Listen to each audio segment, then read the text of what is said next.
지금 시장을 보면요, 마치 시끄러운 음악이 쿵쿵 울리는 파티 같아요. 모두가 AI라는 이름의 칵테일에 취해서 막 춤을 추고 있죠. 그런데 그 파티장 한쪽 구석에서 수십억 자산가들의 돈을 굴리는 한 베테랑 투자자가 조용히 말합니다. 곧 음악이 멈출 겁니다. 지금은 춤출 때가 아니라 나갈 채비를 해야 할 때입니다. 오늘은 바로 이 목소리에서부터 시작해 보려고 합니다.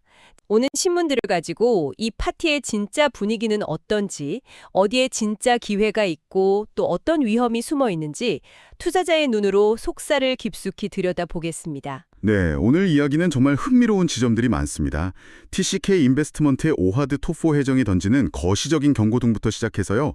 한국 시장의 기회, 그리고 또 KDI가 지적하는 세 가지 복병까지 살펴볼 겁니다. 그리고 나면 현미경을 들고 부동산 시장의 그 극과 극 상황, 또 AI와 블록체인이 금융의 판을 어떻게 바꾸고 있는지도 하나하나 파헤쳐보죠. 투자자라면 정말 반드시 알아야 할 흐름들이죠. 좋습니다. 그럼 바로 그 베테랑 투자자 오하드 토포 회장의 이야기부터 시작해보죠. 이분 진단이 아주 날카롭더라고요.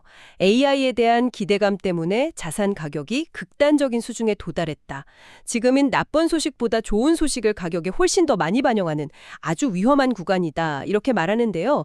사실 이런 경고 작년부터 계속 나오지 않았나요? 시장은 계속 올랐는데 이번 경고는 뭐가 다르다고 봐야 할까요? 아주 좋은 질문입니다. 이번엔 다르다는 말만큼 위험한 게 없지만 이번 경고는 왜 다른가를 묻는 건 현명한 투자자의 자세죠. 토포 회장의 경고가 좀 무게감 있게 들리는 이유는 그가 시장의 심리를 정확히 짚고 있기 때문입니다. 이건 단순히 고평가다 하자는 기술적 분석을 넘어선 이야기예요. 나쁜 소식은 애써 외면하고 좋은 소식에만 환호하는 상태. 이건 합리적 기대를 넘어서 거의 집단적 믿음의 영역에 들어섰다는 신호거든요. 닷컴 버블 붕괴 직전이나 2008년 금융위기 직전에도 비슷한 현상이 나타났었죠. 그러니까 이성적인 판단보다는 나만 뒤처지면 안 된다는 그 포모 심리가 시장을 지배하고 있다는 말씀이시군요. 맞습니다.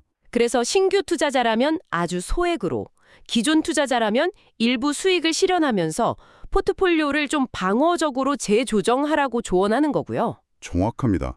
이건 시장에서 완전히 발빼라는 그런 공포매도 신호가 아닙니다. 뭐랄까, 파티가 한창일 때 술을 좀 줄이고 언제든 외투를 챙겨 나갈 수 있도록 문 가까이 서 있으라는 아주 현실적인 조언에 가깝죠.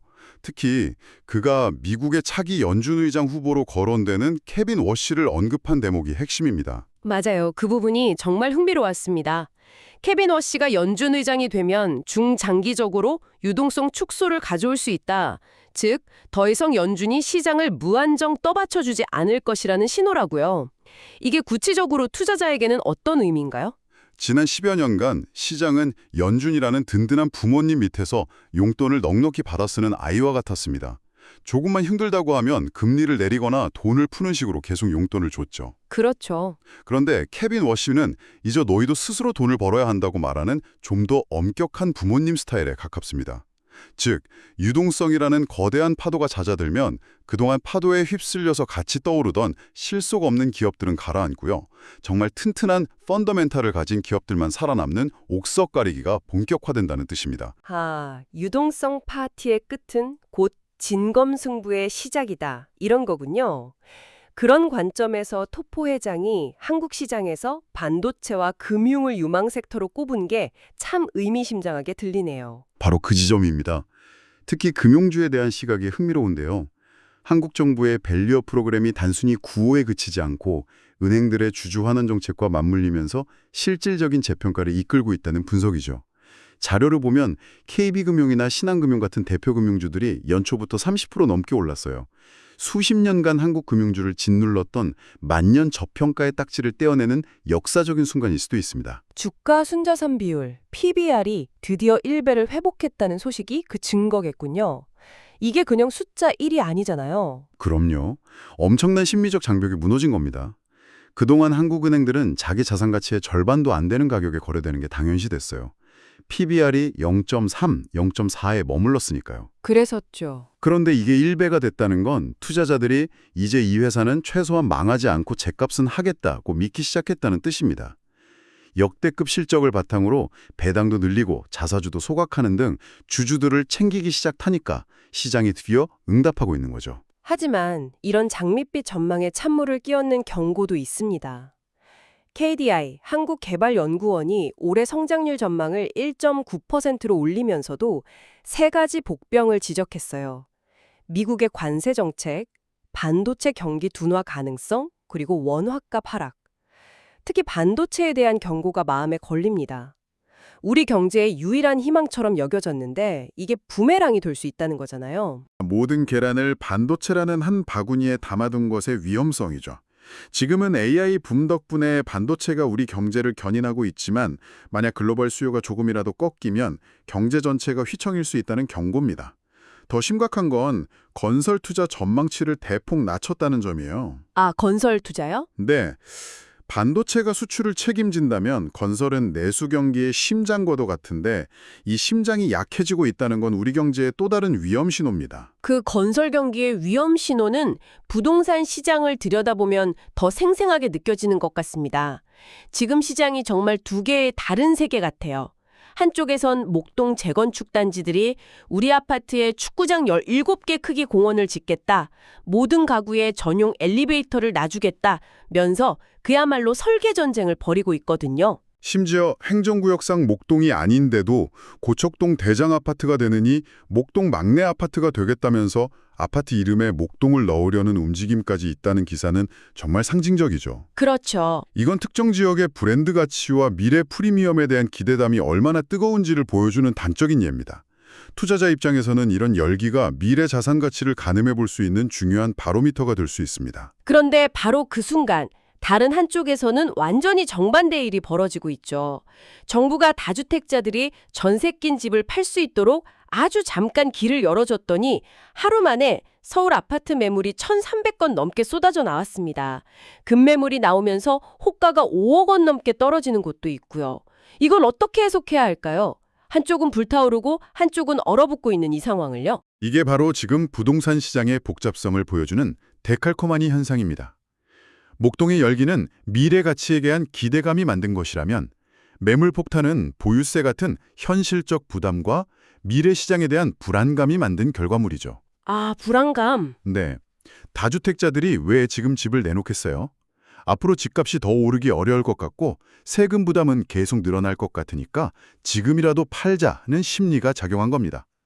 반면 집을 사려는 사람들은 가격이 더 떨어질 텐데 왜 지금 사? 라며 기다리고 있고요. 결국 사는 사람과 파면 사람의 생각 차이가 너무 커서 거래는 안 되고 가격 하방 압력만 점점 커지는 상황이군요. 투자자 입장에서는 정말 어려운 시장입니다. 섣불리 들어갔다간 큰 손해를 볼 수도 있고 반대로 좋은 급매물을 잡을 기회일 수도 있으니까요. 그래서 더더욱 거시적인 흐름과 미시적인 개별 단지의 가치를 동시에 봐야 하는 어려운 시점입니다.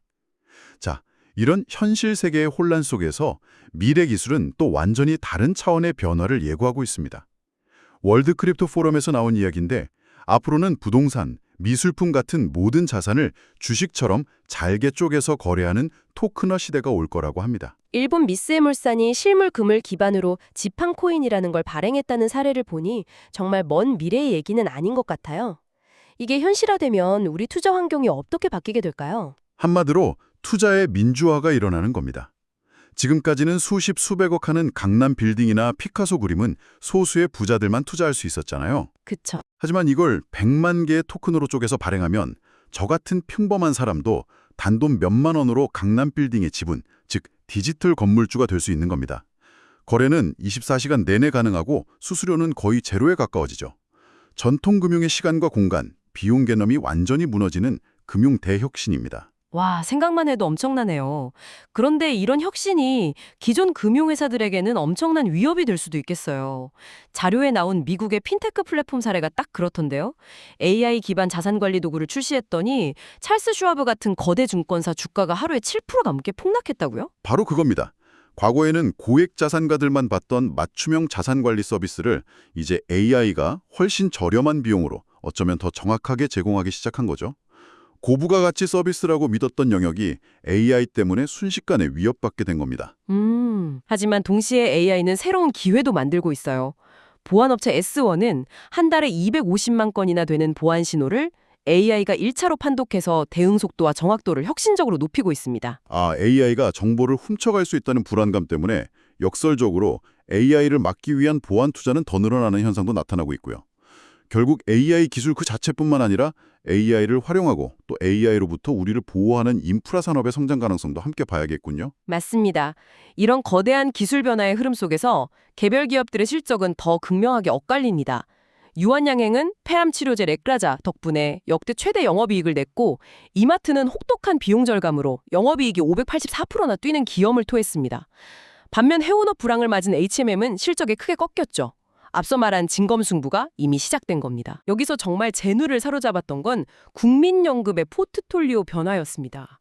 작년 4분기에 매그니피센트 세븐 빅테크 기업들 중에서는 유일하게 테슬라 주식만 팔았더라고요. 네, 그 점이 아주 흥미롭죠. 대신 스포티파이나 로켓랩 같은 우주항공 기업 주식을 새로 샀어요. 이건 우리 같은 개인 투자자에게 어떤 힌트를 줄 수 있을까요? 이번 거인의 어깨에 올라타서 시장을 보는 것과 같습니다. 수백조 원을 굴리는 국민연금이 어떤 판단을 하는지 엿볼 수 있는 아주 중요한 단서죠. 두 가지로 해석할 수 있습니다. 첫째, 기존의 주도주였던 테슬라에 대해서는 어느 정도 고점 인식이 있고 차익 실현을 통해 리스크를 관리하려는 움직임입니다. 일단 수익을 좀 챙기고. 그렇죠. 그리고 둘째, 그 돈으로 스포티파이, 즉 컨텐츠 플랫폼이나 로켓랩 같은 차세대 우주기술, 이런 새로운 성장 동력을 찾고 있다는 겁니다.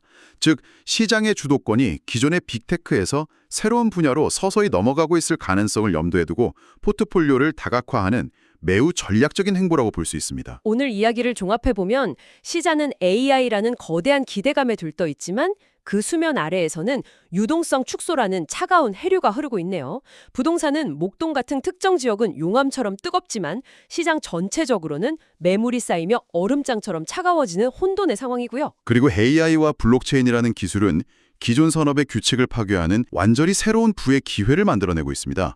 이런 거대한 변곡점에서는 결국 진짜와 가짜를 구별해내는 옥석을 가리는 안목, 그리고 예측 불가능한 위험에 대비하는 리스크 관리 능력이 투자자의 성패를 가를 겁니다. 오늘 정말 많은 경제 신호들을 살펴봤는데요. 마지막으로 이런 질문을 던져보면서 마무리하고 싶습니다. 오늘 살펴본 자료 중에 이런 내용이 있었어요. AI가 자료 수집이나 분석 같은 신입사원들의 업무를 대체하면서 심지어 전문직 청년들조차 경력 없는 세대가 되어 고용절벽에 내몰리고 있다는 소식이었습니다. 기술의 발전이 한편으로는 우리 자산 가격을 밀어올리면서 부를 창출하지만 다른 한편으로는 사회의 가장 기본적인 기반인 일자리의 구조를 뿌리부터 흔들고 있는 거죠. 그렇다면 투자자로서 우리는 단순히 수익률 그래프만 볼 것이 아니라 이런 거대한 사회적 변화가 장기적으로 우리 경제와 투자 환경에 어떤 파급 효과를 가져올지 함께 고민해야 하지 않을까요?